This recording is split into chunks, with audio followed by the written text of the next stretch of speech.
galaxies collided. Gas clouds slammed into each other, dust thickened, new stars began forming at extraordinary rates. And deep within that violent cosmic merger, something unusual happened. A powerful natural laser switched on. Not the kind of laser we build on Earth, but a beam of radio energy produced under extreme conditions in space. Astronomers call these signals megamasers, and in this case, something even more powerful, a gigamaser. Recently, the astronomers Thato, Manamela, and Deane, working at the MeerKAT radio telescope in South Africa, detected one of the most distant and luminous of these cosmic lasers ever observed.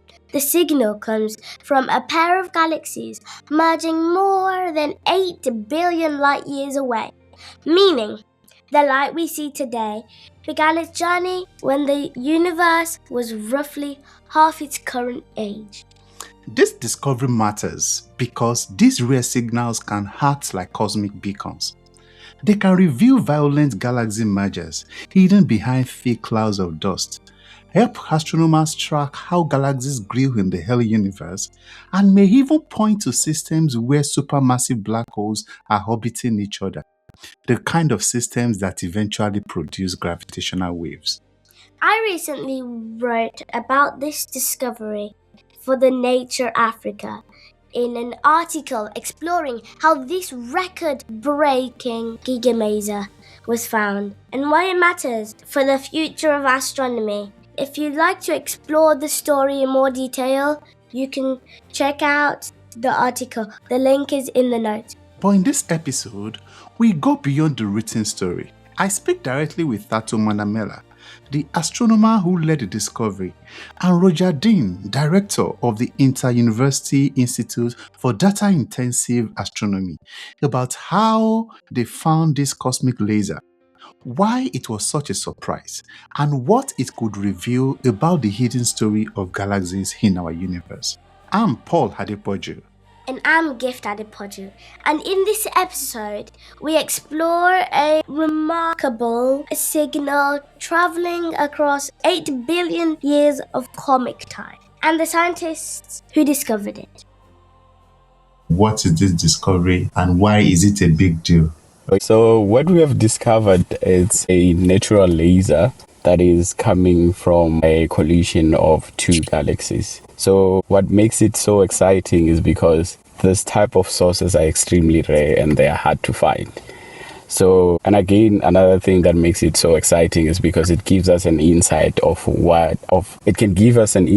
how galaxies were merging, or the rate at which galaxies were merging, and the star formation or the evolution during the early universe. So, however, this will require a large sample of this type of sources. So this is just the beginning, and we're looking forward to collecting more and more data to know about the universe at the early stages. Yeah, so no, I think Thato captured it very well. You know, we have found this very bright natural laser at longer wavelengths than our eyes can see. So a radio telescope was required to detect this, and it's extremely distant. So the merging pair of galaxies that Thato was talking about there, they are 8 billion light years away. So that's, we're seeing them, and we're seeing this natural laser as it occurred 8 billion years ago. So it's more than halfway across the universe in time.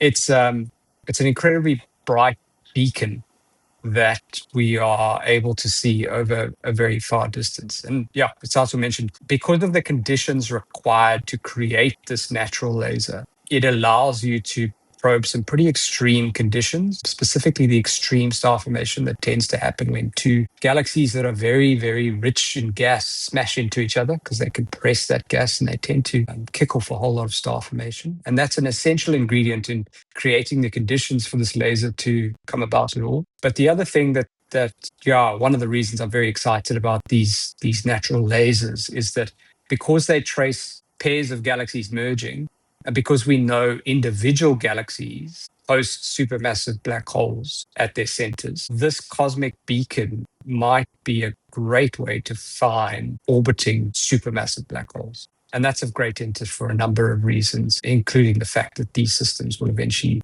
generate gravitational waves. How do you think this discovery changed our understanding of galaxy mergers? It's going to require a number of samples for us to understand how galaxies merge at high ratios. So, however, it gives us a small insight of how galaxies were merging at that during the early universe. And again, we can also calculate the star formation rate, or the rate at which this galaxy was forming stars. Yeah. Just to add to Tato's words there, when these galaxies merge and they're very gas rich, they tend to be very dust rich as well. So this kind of star formation and these mergers tend to be highly, highly obscured. Like if you have a dust storm on the horizon, it makes everything red and it attenuates the light. So it's actually hard to get the distances to these things using other spectral lines. So this being so bright, I think one of the things, even though it's only one object, I think it shows one way of revealing these extreme objects that are highly, highly obscured and hard to kind of see. I think the other aspect that is of interest with this, and I think if you talk to some radio astronomers, they'll concur. The signal is really strong, surprisingly strong. It's way brighter than one would expect. It's brighter than you see in these kinds of systems nearby. And I think that bodes very well for what Thato talked about in terms of expanding the search and going from finding one to many tens to hundreds to hopefully thousands. And if you do that, you start to really constrain the merger rate of these highly obscured pairs of galaxies in the distant universe. And then you also find the rare examples of them that may host the binary supermassive black holes that we mentioned. The first question was whether it was genuinely surprising to find something that luminous at this distance. And I think you mentioned that it was surprising.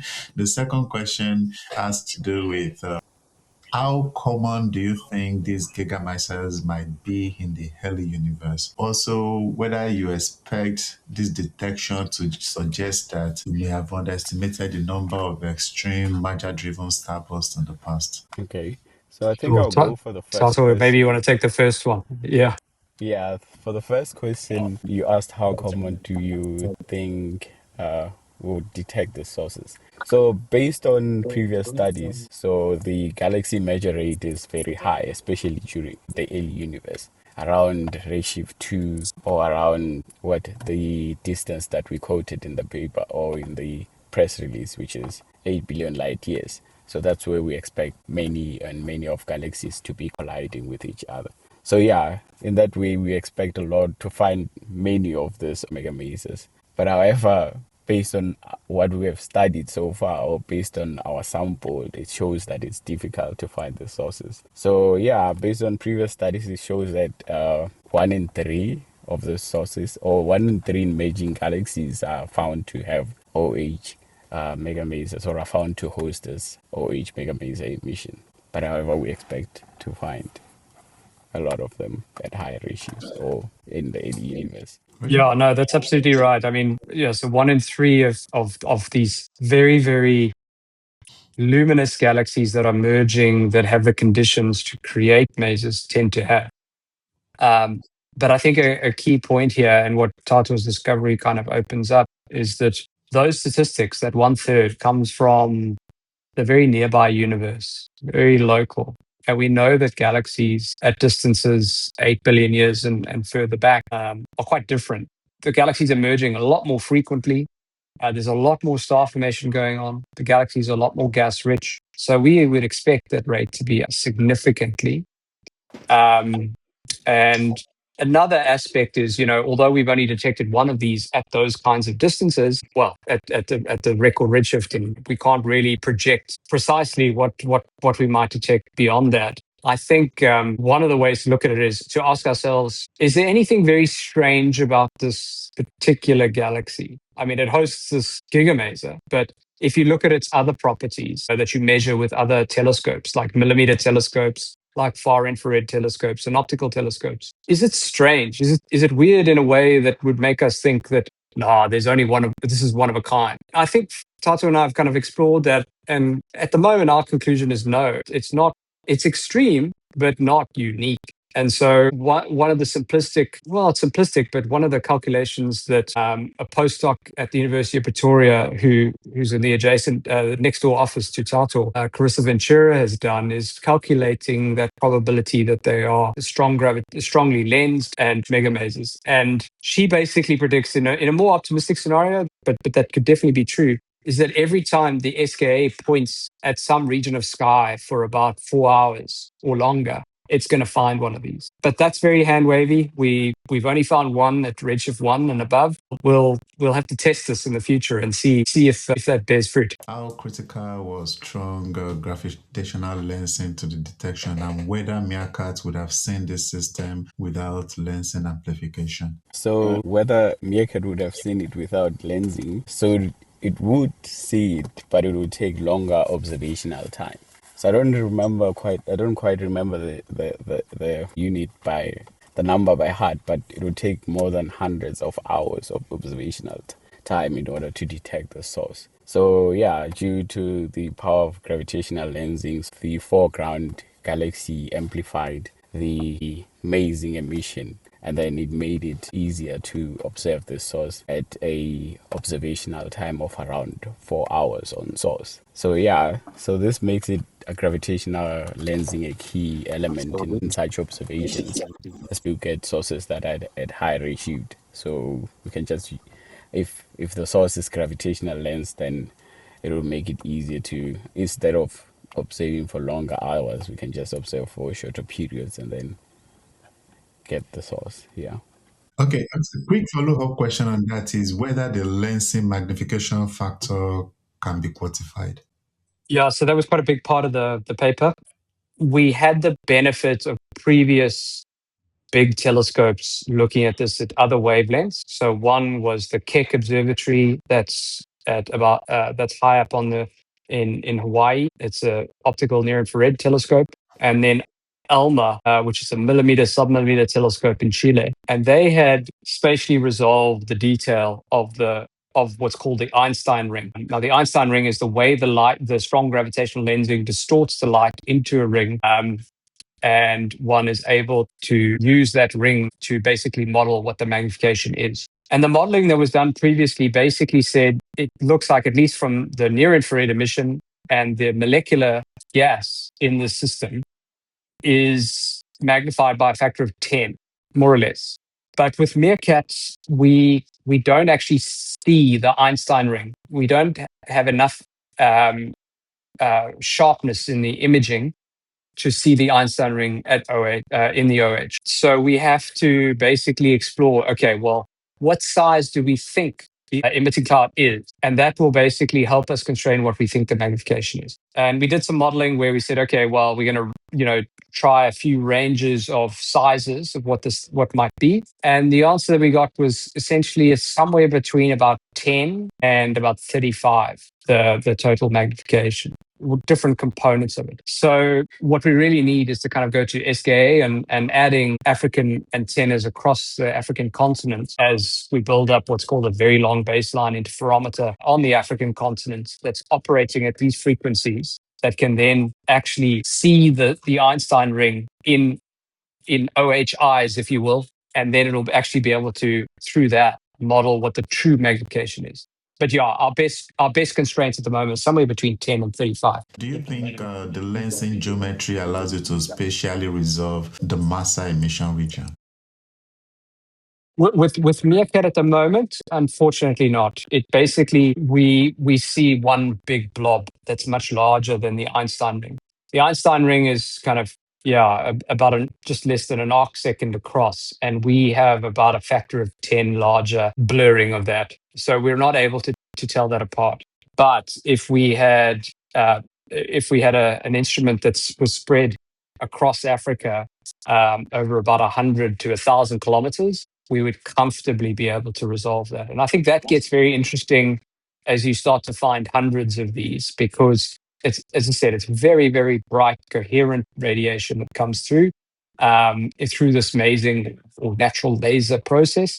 And I think there's a lot of interesting science to be done there as you improve the sharpness of the image. So I think this is an area that's going to take off as we discover many, many more of these, and then have the instruments that can spatially resolve them. Yeah, I think some of the inferences I'm drawing in our conversation is lensing could potentially bias our understanding of how representative this object is of the broader population. Is that correct? Yeah, that's definitely correct. Without spatially resolving the Einstein ring, we don't know for sure that it has magnifications of similar level to the near infrared and the molecular gas.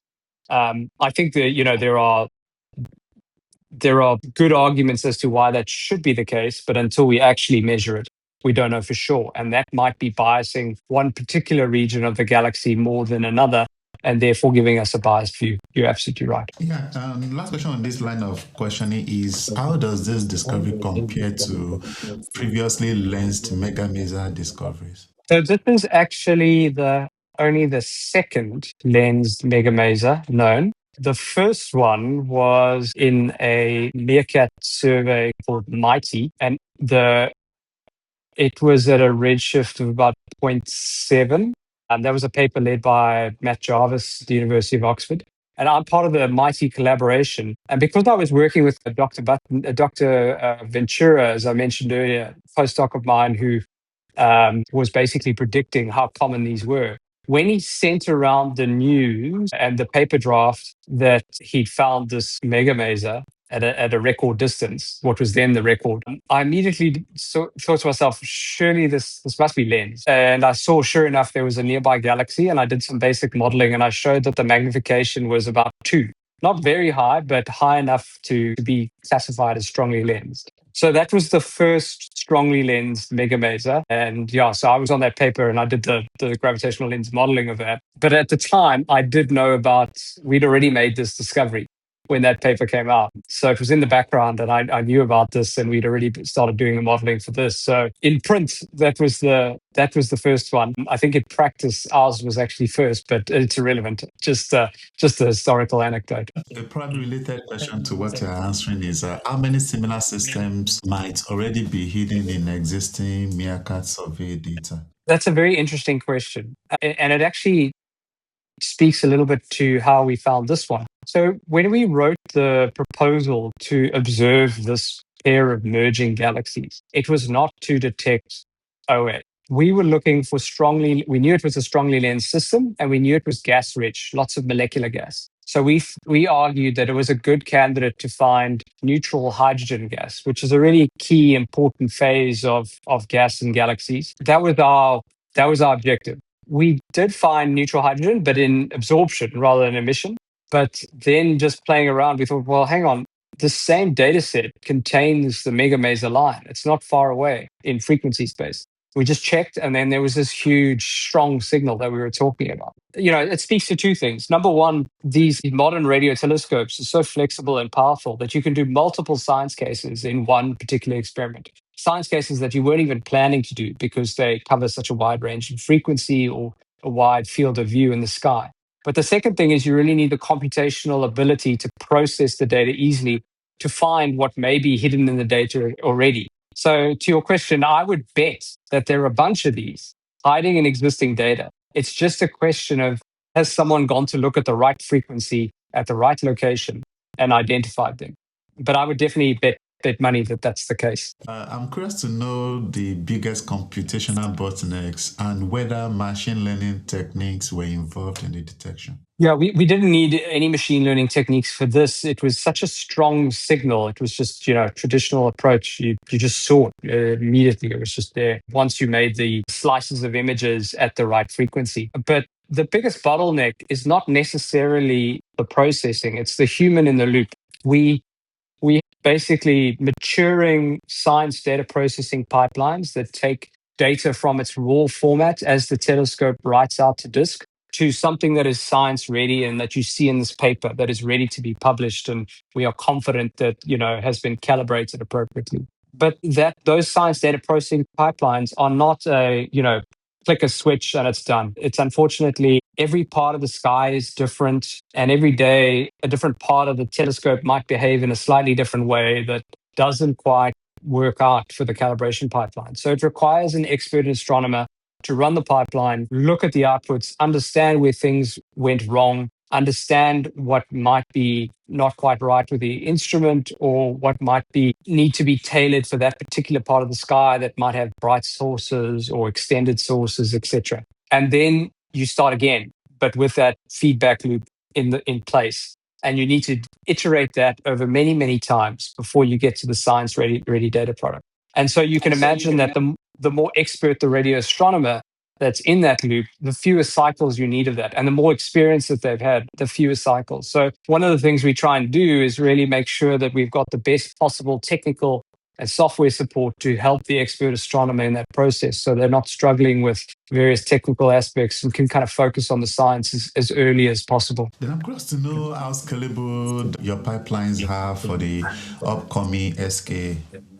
Yeah, this is a major focus of the institute that I'm now leading, the Inter-University Institute for Data Intensive Astronomy. MeerKAT's been operating since 2018, and it really was a big step in the science data processing pipelines. There are multiple pieces of software that had to be created to get to where we are now, and getting MeerKAT delivering a scientific publication every 24 hours in 2026. So things are improving substantially, but here's where it gets tricky. Later on, as we speak, in fact, there are SK design dishes that are being added to the MeerKAT telescope. This is the MeerKAT Plus project, which is a sort of 1.1 billion rand upgrade to MeerKAT, and it's adding 14 SK design dishes. And these are funded by the Max Planck Society, the South African Radio Astronomy Observatory, and the Italian National Astrophysics Agency. So what's different is those are SK designs, so they're bigger dishes. They're 15 meters rather than the MeerKAT size of 13.5.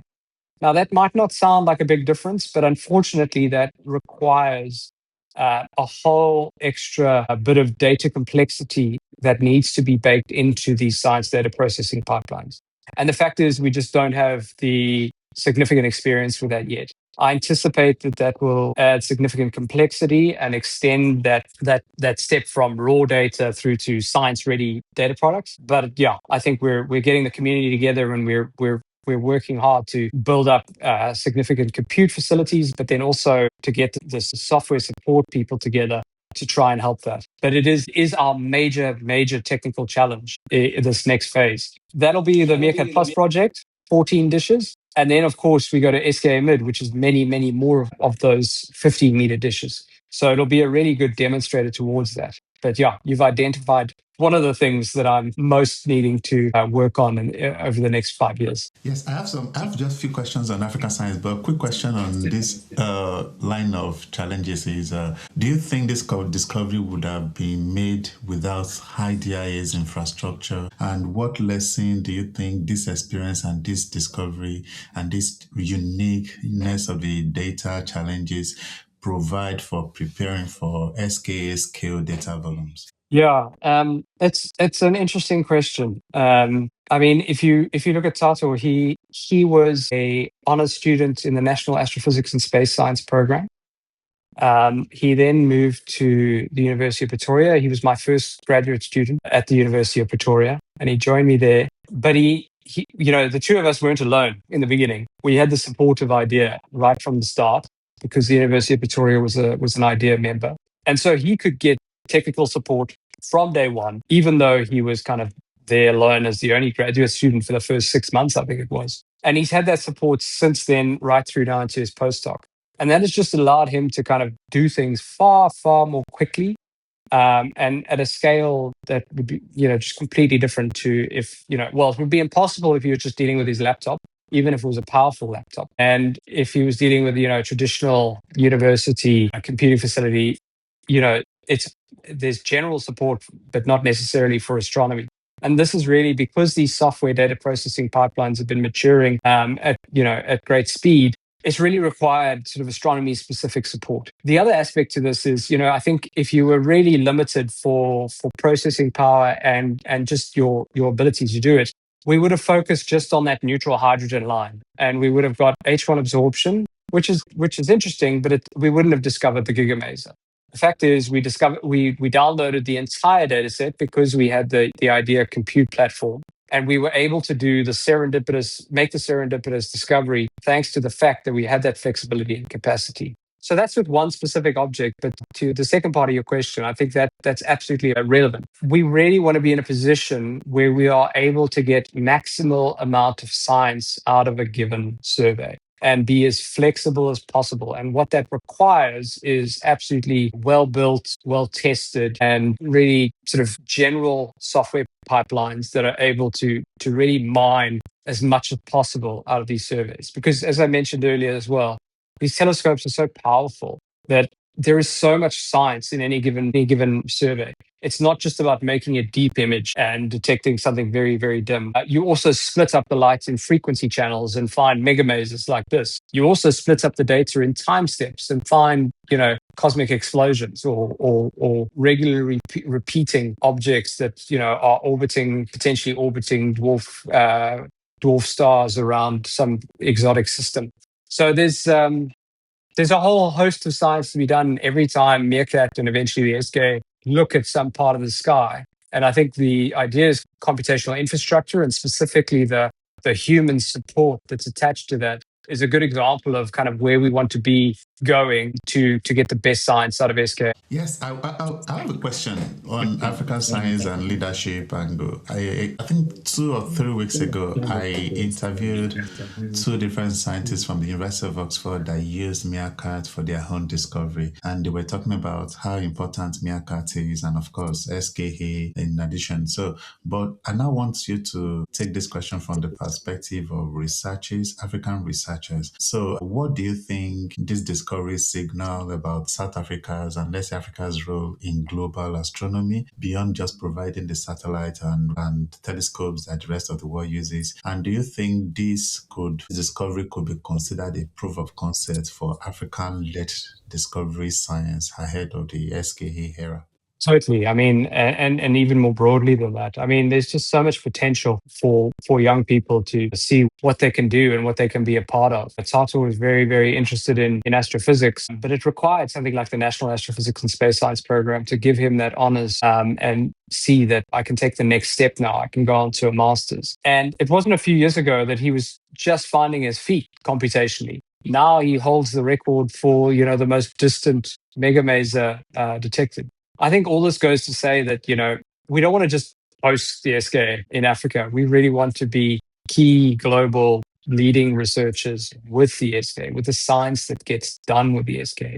And we've got a huge pool of talent that, if they are shown the potential that is here, and they are given the confidence and the tools to be able to pursue that, they can absolutely be a part of that and deliver world-beating results just like Thato has. Does this finding position the University of Pretoria in global radio astronomy? Yeah, well, I mean, it's in 2018, there was no astronomy research group at the University of Pretoria. And now they're leading a result like that. I think that's a remarkable testament to, how quickly things can develop in a short space of time with strategic investments and ensuring that the people that are hired are given the requisite computational tools and support from their departments in the university to actually make these kinds of discoveries and make maximal use of this incredible cosmic laboratory that MeerKAT is and the SKA will be. So I think it's amazing that, I remember kind of arriving at the University of Pretoria in 2018 and walking down the corridor as the only astronomer there. And now they've got a huge group. I'm still affiliated in an honorary fashion, but with an honorary appointment. But it's amazing to see how it's grown, and they're delivering a lot of great results on the back of that strategic investment. What does the maser luminosity imply about molecular gas density and pumping conditions? Yeah, so there's this whole balance of a bit of a Goldilocks zone of, having the right density. You essentially need a whole lot of dense molecular gas and a whole lot of far infrared photons that are pumping that gas. So creating the population inversion in the hydroxyl molecules, number one. But it can't be too dense because then the OH molecules will be collisionally de-excited. But it has to be dense enough so that you actually achieve the amplification effect and you actually have the masing effect happening. So there's first that sweet spot. Then you need some radio continuum source behind that, and you need the molecular gas cloud to have some velocity coherence for the actual gain factor to happen. So there is this sort of Goldilocks set of situations that needs to happen in order for us to see this. So if you then put that on top of that, the fact that it was strongly lensed by an unrelated foreground galaxy, it really is quite a perfect set of conditions for this particular thing, but not so perfect that we won't, find more of them. Yeah, another quick question is whether you think this system constrains models of hydroxyl excitation. It's a bit tricky always to do this with one system, right? Especially if you don't know what the magnification factor is. And if you don't know what the magnification factor is of this emission, you can't calculate the densities because you don't know what the size is. So, to me, this is really a discovery that shows just how bright these things are, that they are very likely to be quite common and, as we say, possibly prevalent and discoverable in every single SKA pointing that's longer than a few hours down the line. But the key thing is to actually spatially resolve them so you can get to the actual astrophysics with the maser system down the line. That really is an important step in all of it. Otherwise, you're relying on modeling and you have degeneracies with, what you assume the size of the emission to be. A quick one. Do you think this detection informs our understanding of feedback processes in mergers? Yes. So one of the interesting things about this is we see that it's a very complex profile with two very bright, narrow features. One exceedingly narrow, less than 8 kilometers a second apart. And if you look at the velocity structure of that compared to the colder molecular and neutral hydrogen gas, it's quite different. Basically, it looks like there's a central reservoir of neutral hydrogen and of carbon monoxide, which is the tracer for molecular hydrogen. And that's sort of where the bulk of the star formation we expect will be associated with. But what we see is a velocity offset and offset towards us, blue shifted, this strong spike of megamaser emission and gigamaser emission. So there are a few interpretations to this. And again, we're limited by the spatial resolution that we have. But based on that velocity structure and the comparing of that molecular and neutral hydrogen gas with this OH megamasers profile, one could argue that there is a relatively quick molecular outflow, warm molecular gas outflow.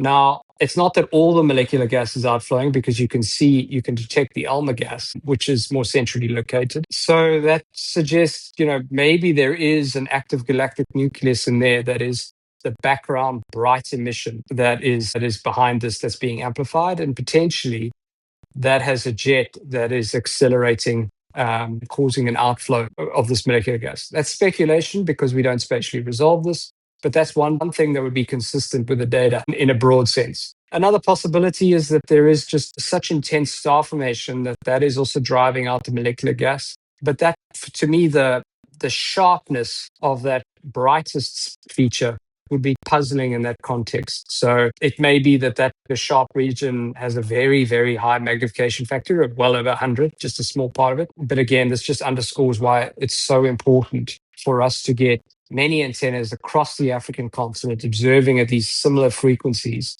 to spatially resolve this, because there's so much fantastic science to be done right now, but this will just be exponentially more great science to be done in the future with this kind of stuff. Another question I have is, do you think systems like this can help measure cosmological parameters? I haven't really thought about that in a great deal of detail. Yeah, I think there's a difficulty in, if you use the brightest feature as the redshift, it's got this velocity offset from the molecular gas and the neutral hydrogen gas. And so I don't think it's the best indicator of a very precise redshift. And you really need precise redshifts, and you need millions of objects to really start to do cosmological constraints on things like baryonic acoustic oscillations and things. It's not clear to me that you'd be able to directly constrain cosmological parameters based on which megamasers in the future. Okay, another wild thought. Do you think gigamasers are potential tools for probing galaxy evolution statistically? Yeah, so I think, as we mentioned around the beginning, these are coming from some of the most obscured parts of the universe, where you've got this extreme star formation that's extremely dusty, and it's very difficult for light to actually escape from that. But it's not difficult for this laser-like emission to escape. It can escape unattenuated. So even, some of the most molecular gas and dust-rich objects in the universe, it's very hard to get spectra for them to identify their exact location in the exact distance because of how dust obscured they are. So it's a significant bias that we aren't detecting all the dust obscured systems at most redshifts. So that's an advantage that these do bring. If we suddenly start detecting hundreds of these and we're not able to detect them using optical or near-infrared spectroscopy, that starts to tell us a little bit about the bias that might be coming in due to this extreme dust obscuration. So what's next? What are your next steps with this system specifically? With this system or more generally? Let's start with this system, then more generally. So the next step is to find more systems like this. So already we have a number of observations of strongly gravitationally lensed systems like this one that we are trying to look at, and we want to observe more from them. So, and what was the second question? More from the source specifically, we are trying to see if we can be able to detect or do magnetic field studies using this particular source. So in other words, we'll be trying to measure magnetic fields directly using this source. So the theory or the technique that we'll be using is called Zeeman splitting. So in other words, whenever a emission is under a strong magnetic field, so what happens to the spectrum is that it will flip, right? I'm not sure if I still remember it correctly, that the magnetic field will result in the spectrum to flip or what? I forgot, Roger. But yeah, we're trying to do magnetic field studies with this source. And again, to do VLBI studies, try to do some VLBI follow-ups with the source to see whether will be able to resolve binary black holes or binary AGNs from the source. Do you have additional other follow-up observation planned? Optical, IR spectroscopy? Or is just VLBI the only follow-up observation you've got planned? Yeah. I think so far we only have VLBI. I don't know whether Roger has something in mind, but VLBI to do some continuum studies, try to study the AGN, because one of the things that we have realized whenever studying the source, we were not sure whether is it star formation or whether is it dominated by star formation or an AGN. So using VLBI observations will give us a clear indicator whether it's star formation only or AGN dominated. Okay, so another question is, how many observations are currently in your pipeline, and in addition to not just for this system, probably in other systems too? So far we have close to 23 observations plus 3, so we have 26 sources that we have already observed. It's just a matter of getting into the data and search for more sources like this one. Yeah.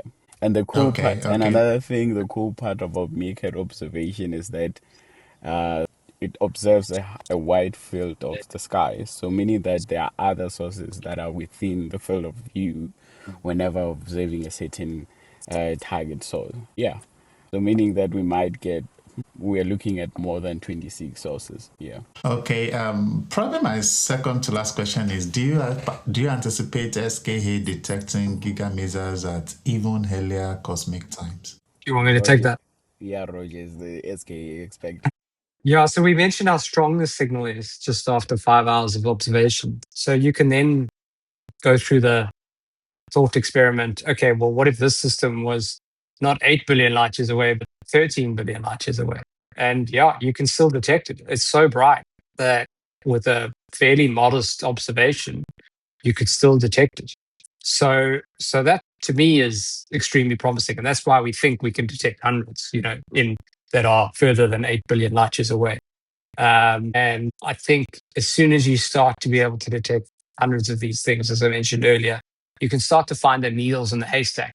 They're extreme systems as they are, but there'll be sort of even more extreme examples in some cases of, in a subpopulation of these. And with those, you'll be able to do things like identify binary supermassive black holes or do the magnetic field experiments through the Zeeman splitting effect that Thato mentioned. So yeah, you can think of, one of these being one extreme laboratory, but it's extremely powerful as you go with the SKA to find hundreds to thousands of these extreme laboratories and really identify some interesting physics. Another reason why SKA will be able to go further out is you clearly aren't limited by necessarily how distant the object is, but you have to be able to tune into the right frequency. And as it goes further and further away, i.e. higher and higher redshifts, you have to tune down to lower and lower radio frequencies. And our MeerKAT goes down to 580 megahertz in the so-called UHF band, but SKA will go down to 350 megahertz. So you'll be able to go to like redshift of 4. But then that's for the SKA mid-frequency array.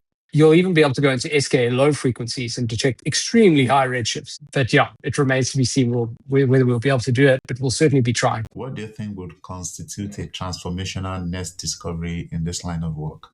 I don't know. I don't know what would be the next transformational, discovery. I have no idea. I think Thato's already mentioned them. I think if you find a closely pair of orbiting supermassive black holes through one of these, I think that really, it's been talked about for 30 years that these systems would be cosmic beacons for these very exotic binary supermassive black hole systems. I think that would be a key step. And if we can kind of get a sense of how frequent they are, that would be really, really helpful. And then the other aspect that Tasso also mentioned was the magnetic field measurements. If you're able to show me a method that is able to measure the magnetic field in a star-forming region halfway across the universe, it's not that we've done that, but if we start finding 100 of these, we will be able to measure that Zeeman effect in one of them. And I think that is a key capability and a unique contribution that megamasers can make in the future. Yeah, thank you very much. So what are your last words for me? We'll start with Thato and Roger will help us close up. So what are your last remarks? I would say stay tuned for our next discoveries. I'll say congratulations to Thato and encourage all the other potential Thatos there are out there that, the MeerKAT Plus and the SKA are just incredible and going to be incredible telescopes. And if you're passionate about this, you can get involved and do some world-leading science as Thato has done. Have a lovely day. Thank you. Thanks, Paul. Good to talk to you.